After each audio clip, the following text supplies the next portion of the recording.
نحمدہ و نصلی علی رسولہ الکریم۔ طلبہ عزیز، ہمیں یہ بھی معلوم ہونا چاہیے کہ سنن ابی داؤد میں کوئی حدیث ثلاثی نہیں ہے، البتہ بعض علماء جیسے نواب صدیق حسن خان وغیرہ نے لکھا ہے کہ ایک حدیث صحیح ہے۔ حدثنا مسلم بن ابراہیم قال حدثنا عبد السلام بن ابی حازم قال شہدت ابا برزۃ دخل علی عبداللہ بن زیاد فحدثنی فلان۔ نواب صدیق حسن خان اس حدیث میں امام ابو داؤد اور جناب نبی کریم صلی اللہ علیہ وسلم کے درمیان تین واسطے بتاتے ہیں، ایک مسلم ابن ابراہیم، دوسرے عبد السلام اور تیسرے ابو برزہ، لہذا ان کے نزدیک یہ حدیث ثلاثی ہے۔ لیکن ان کی یہ بات محل نظر ہے، اس لیے کہ عبد السلام نے صرف یہ کہا کہ میں نے حضرت ابو برزہ کو عبید اللہ کے پاس جاتے ہوئے دیکھا، باقی ان دونوں کے درمیان جو گفتگو ہوئی اس کو از خود نقل نہیں کرتے، بلکہ ایک دوسرے شخص جس کا نام امام ابو داؤد کو یاد نہیں رہا ان سے نقل کرتے ہیں، تو گویا واسطے چار ہو گئے نہ کہ تین۔ علامہ خلیل احمد صاحب سہارنپوری رحمۃ اللہ علیہ، جنہوں نے برسہ برس ابو داؤد شریف مظاہر العلوم میں پڑھائی اور اس کی معرکۃ الآراء شرح بذل المجہود کی شکل میں لکھی، وہ اس بات کی طرف اشارہ کرتے ہوئے بذل المجہود میں فرماتے ہیں کہ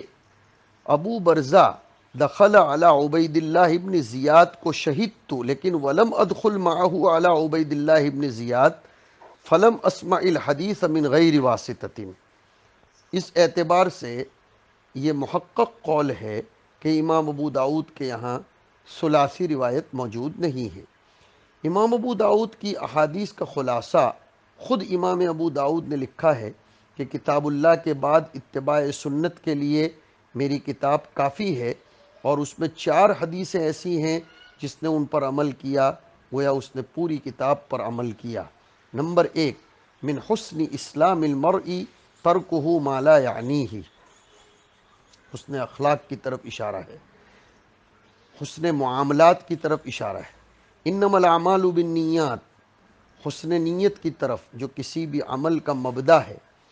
الحلال بین والحرام بین وبینہما مشتبہات فمن اتقى الشبہات استبرأ لدینہ وعرضہ، کمال تقوی کی طرف اشارہ ہے۔ اور لا یکون المؤمن مؤمنا حتی یرضى لأخیہ ما یرضى لنفسہ، شاہ عبدالعزیز نے اسی لیے فرمایا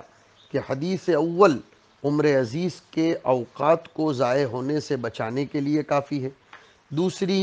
تصحیح عبادات کے لیے کافی ہے، اور تیسری مشتبہ امور سے بچنے کے لیے، اور چوتھی حقوق العباد کی ادائیگی کے لیے کافی ہے۔ یا یہ کہیے کہ پہلی حدیث میں حقوق النفس کا بیان ہے، دوسری میں اخلاص کا بیان ہے، تیسری میں حقوق اللہ کا، اور چوتھی میں حقوق العباد کا بیان ہے۔ امام ابو داؤد کی بعینہ ہی ان احادیث کا انتخاب ان سے پہلے امام الائمہ سراج الامہ ابو حنیفہ رحمۃ اللہ علیہ کر چکے ہیں، بلکہ امام ابو داؤد کے یہاں یہ چار ہی حدیثیں ہیں۔ امام اعظم نے تو ایک پانچویں حدیث کا اضافہ فرمایا کہ المسلم من سلم المسلمون من لسانہ و یدہ، گویا ان پانچ حدیثوں میں اسلام کا خلاصہ پیش ہو جاتا ہے۔ سنن ابو داؤد کے فضائل، اس کے امتیازات اور خصائص کیا کیا ہیں؟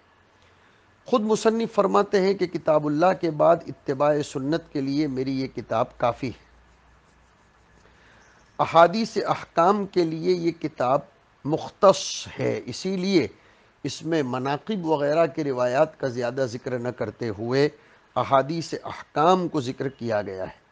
فقہی احادیث کا جتنا بڑا ذخیرہ اس کتاب میں ہے، سیاہ ستہ میں سے کسی کتاب میں نہیں ہے۔ اسی لیے ان کے ایک شاگرد نے فرمایا ہے کہ اگر کسی کے پاس صرف کتاب اللہ اور سنن ابو داؤد موجود ہوں تو اس کے لیے دین پر چلنا آسان ہے، اس کے علم کے لیے یہ دو چیزیں کافی ہیں۔ امام غزالی نے فرمایا علم حدیث میں مجتہد کے لیے یہی ایک کتاب کافی ہو جائے گی۔ امام ابو داؤد کی کتاب کی سب سے پہلی شرح جو امام خطابی صاحب معالم السنن نے معالم السنن کے نام سے لکھی، اس میں وہ فرماتے ہیں کہ اللہ نے امام ابو داؤد پر رحم کیا کہ دین میں ان کے جیسی کتاب کسی نے نہیں لکھی جو علماء اور فقہا کے درمیان حکم کی حیثیت رکھتی ہو۔ ہر مذہب کے دلائل اور مستدلات اس کتاب میں موجود ہیں۔ حسن ابن محمد تو فرماتے ہیں کہ حضور نے مجھ سے فرمایا کہ جو شخص سنت پر تمسک اور مضبوطی سے عمل کرنا چاہے وہ سنن ابو داؤد سیکھے اور پڑھے۔ امام ابو داؤد سے پہلے کے علماء نے جو کتابیں تصنیف فرمائی تھیں ان میں ہر قسم کی حدیث ہوتی تھی، مسانید، سنن، جوامع، مواعظ، قصص، آداب، احکام وغیرہ، لیکن صرف سنت کی تصنیف سب سے پہلے امام ابو داؤد نے فرمائی۔ حافظ شمس الدین ابن القیم الجوزی فرماتے ہیں کہ اہل اسلام میں ابو داؤد حکم کی حیثیت رکھتے ہیں اور اس کی ترتیب بھی بڑی شاندار ہے۔ امام ابو داؤد کی تصنیف ابو داؤد کو بعد کے لوگوں کے سامنے پڑھا گیا تو محدثین کے لیے ان کی کتاب قرآن کی طرح قابل اتباع بن گئی۔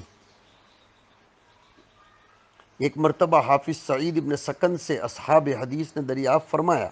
کہ ہمارے پاس احادیث کی بہت سی کتابیں ہیں، آپ کچھ ایسی کتابیں بتائیں جن پر ہم اکتفا کر سکیں۔ تو ابن سکن نے بخاری، مسلم، ابو داؤد، نسائی کی طرف اشارہ فرمایا۔ امام ابو داؤد رحمۃ اللہ علیہ کی کتاب میں ابن الجوزی کی تحقیق کے مطابق چند احادیث موضوع ہیں جو یہ ہیں: صلاۃ التسبیح کی روایت، توقیت المسح کے نہ ہونے کی روایت، اور معاذ ابن جبل کی وہ روایت جس میں تقدم فی السفر کو ذکر کیا گیا ہے، نیز للسائل حق وان جاء علی فرس والی روایت، اسی طرح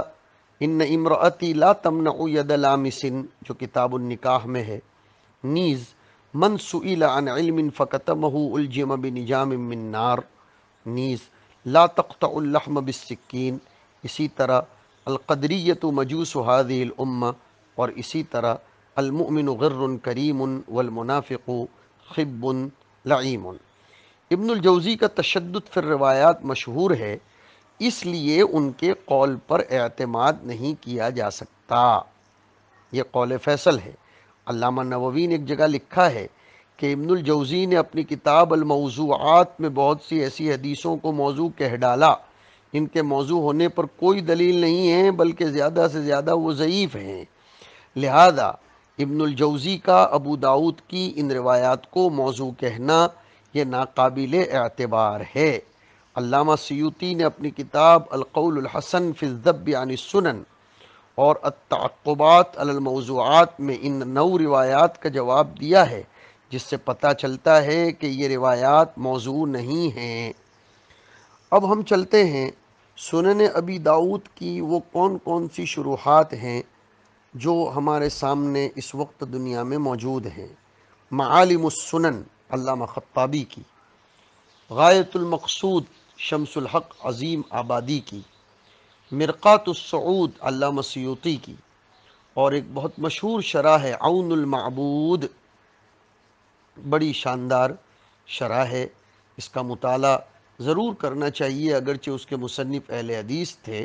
اس لیے اس شرح میں انہوں نے احناف کے خلاف زبان درازی کی ہے، ہمارے بعض علماء ان سے ناخوش تھے، لیکن ہمیں تقابلی مطالعے کے لیے اس کا ضرور اہتمام کرنا چاہیے۔ اسی طرح ابو داؤد کی شروحات میں التعلیق المحمود جو مولانا فخر الحسن گنگوہی کا حاشیہ ہے، اور ایک المنحل العذب المورود، بڑی شاندار زبردست شرح ہے، اور سب سے بہترین قابل استفادہ اور استیعاب والی شرح ہے بذل المجہود، 5 جلدوں پر مشتمل، ہمارے مشائخ میں قابل قدر شیخ علامہ خلیل احمد سہارنپوری رحمۃ اللہ علیہ کی ہے، جو بہت عمدہ، نہایت مفید۔ شیخ الحدیث مولانا زکریہ رحمۃ اللہ علیہ نے اخیر زمان حیات میں اس کو اپنے حواشی کے اضافے کے ساتھ بیروت سے مصری طرز پر طبع کرایا، 24 جلدوں پر مشتمل ہے، اور پھر اس کے بعد بہت اچھے انداز میں مولانا تقی الدین ندوی صاحب نے بھی اس کی طباعت کروائی، اور پھر اس پر کمال یہ کر دیا کہ ابن ارسلان کا جو حاشیہ ہے وہ بھی اس پر بہت سی جگہوں پر چڑھا دیا گیا۔ ایک اچھی شرح ہے اس کی الدر المنضود علی سنن ابی داود، شیخ الحدیث مظاہر العلوم مولانا محمد عاقل صاحب رحمۃ اللہ علیہ کی۔ اب ایک سوال یہ ہے کہ کیا امام ابو داود کے تمام شیوخ صاحب ثقاہت یعنی ثقات ہے؟ اس لیے کہ ائمہ حدیث میں ایک جماعت کی یہ خصوصیت بیان کی جاتی ہے کہ یہ ائمہ تحمل حدیث، اخذ حدیث میں بہت محتاط رہتے تھے، صرف انہی راویوں سے حدیث لیتے تھے جو ان کے نزدیک ثقہ اور قابل اعتماد ہوتے تھے۔ اس طبقے کے محدثین میں سے امام احمد بن حنبل، سلیمان بن حرب، امام شعبہ، عبد الرحمن بن مہدی، امام مالک، یحییٰ ابن سعید القطان، ان کے ناموں کی صراحت صاحب فتح المغیث علامہ سخاوی نے کی ہے۔ امام ابو داود کا شمار بھی محدثین کے اسی طبقے میں کیا جاتا ہے۔ اس لیے اس اعتبار سے امام ابو داود کی شرح، امام ابو داود کی یہ کتاب ہمارے نزدیک بہت زیادہ معتمد اور معتبر ہونی چاہیے۔ امام ابو داود رحمۃ اللہ علیہ مصر میں احمد ابن صالح وغیرہ مصر کے مشائخ سے سماع حدیث کے بعد دیگر بلاد اسلامیہ کے محدثین سے اخذ استفادہ کرتے ہوئے طرسوس تشریف لے گئے اور وہیں 20 سال مقیم رہ کر کتاب السنن کی جمع و ترتیب کا عظیم الشان کام انجام دیا۔ محمد ابن صالح الہاشمی نے ذکر کیا کہ ہم سے امام ابو داود نے فرمایا، میں طرسوس میں 20 سال اقامت پذیر رہا، اس مدت میں کتاب السنن کو لکھتا رہا، میں نے اس میں 4000 حدیثیں درج کی، پھر میں نے غور کیا تو سمجھ میں آیا کہ ان 4 حدیثوں کا مدار 4 احادیث پر ہے، ایسے شخص کے لیے جسے اللہ تعالیٰ توفیق عنایت فرمائیں، جس کا ذکر اس سے پہلے ہمارے سامنے ہو چکا۔ اور امام ابو داود رحمۃ اللہ علیہ نے یہ کتاب تصنیف فرمائی تاکہ علماء فقہ پر جو قلت حدیث فہمی کا اعتراض وارد ہوتا ہے اس کو دور کیا جائے، اور مستدلات ائمہ کو جمع کرنا بھی ان کا ایک بہت بڑا مقصد تھا۔ امام ابو داود نے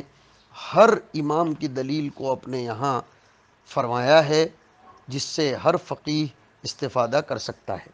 امام ابو داود کی تاریخ وفات کے بارے میں سنیے۔ بصرہ کو وطن اور اپنی علمی سرگرمیوں کا مرکز بنا لینے کے بعد انہوں نے کہیں اور کا قصد نہیں فرمایا۔ زندگی کے باقی ماندہ ایام وہیں گزار کر 16 شوال سن 275 جمعہ کے دن اس دنیا فانی سے دار باقی کی طرف رحلت فرمائے۔ ابن المناوی کا بیان ہے کہ امام ابو داود سجستانی بارہا بغداد آئے، وہاں سے آخری بار سن 271 میں نکلے اور بصرہ جا کر مستقل طور پر آباد ہو گئے اور وہیں سن 275 میں وفات پائی۔ وفات سے پہلے یہ وصیت فرمائی تھی کہ اگر ممکن ہو تو میری میت کو غسل حسن ابن مثنیٰ دیں، ورنہ سلیمان ابن حرب کی کتاب میں غسل سے متعلق جو احادیث بروایت حماد ابن زید ہیں دیکھ لی جائیں۔ دیکھیے تو صحیح کہ یہ اپنے غسل جنازے کو بھی اتباع سنت کے مطابق کروانے کی فکر کرتے ہیں۔ یہ ان کا اشتغال بالحدیث کے ساتھ، انہماک فی الحدیث کے ساتھ، انشغال فی الحدیث کے ساتھ عمل بالحدیث بھی تو دیکھیے کہ مرنے کے بعد جب انسان ذاتی طور پر مکلف نہیں رہتا، وہ اپنے آپ کو کتنا زیادہ مکلف سمجھتے ہیں کہ میرا غسل حدیثوں کو دیکھ دیکھ کر دیا جائے۔ نماز جنازہ عباس ابن عبد الواحد کی امامت میں ادا کی گئی۔ امیر المؤمنین فی الحدیث سفیان ثوری کی قبر کے پہلو میں ان کو دفن کیا گیا ہے۔ امام ابو داود رحمۃ اللہ علیہ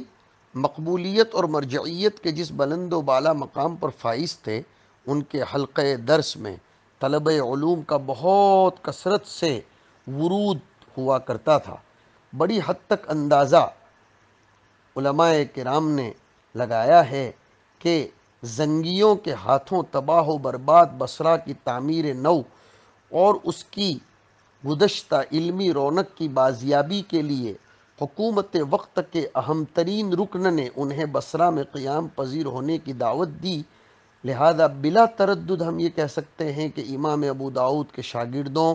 اور ان سے استفادہ کرنے والوں کی تعداد سینکڑوں میں نہیں ہزاروں میں، جنہیں شمار میں لانا مشکل ہے۔ اس کثیر تعداد میں سے تقریباً 47 کے ناموں کا ذکر صاحب تہذیب الکمال نے کیا ہے۔ امام ترمذی، امام نسائی، امام ابو عوانہ، امام ابن ابو الدنیا اور امام محمد ابن نصر المروزی، زکریا ساجی اور آپ کے خلف الصدق امام ابو بکر عبداللہ سجستانی اور عبد الرحمن ابن خلاد رام الہرمزی اور ایسے لوگ ہیں جن کا نام ہی حدیث کی دنیا میں شہرت اور ریاست کا مقام رکھتا ہے۔ خاص وہ تلامذہ جنہوں نے امام ابو داؤد سے کتاب السنن کی سماعت و روایت کی، ان میں معروف یہ ہیں: ابو الحسن علی ابن حسن الانصاری، ابو اسامہ الرؤاس اور ابو سعید احمد ابن محمد ابن زیاد جو ابن الاعرابی کے نام سے پہچانے جاتے ہیں، اور ابو علی اللؤلؤی نیز ابن داسا التمار۔ علامہ ذہبی نے سیر اعلام النبلاء میں ابو الطیب احمد ابن ابراہیم ابن عبد الرحمن الاشنانی کے بارے میں سنن ابو داؤد کے راوی ہونے کی تصریح بھی کی ہے۔ امام ابو داؤد رحمۃ اللہ علیہ کو ایک بہت بڑا مقام یہ بھی حاصل تھا کہ ان کے اساتذہ خود امام ابو داؤد سے بعض مقام پر روایت کرتے ہیں۔ ان کے شرف و مجد کے لیے بہت بڑی بات ہے کہ ان کے گلستان علم کی خوشاچی حفاظ حدیث اور اکابر محدثین کی ایک بڑی جماعت ہے، جس میں اصول ستہ کے دو مصنف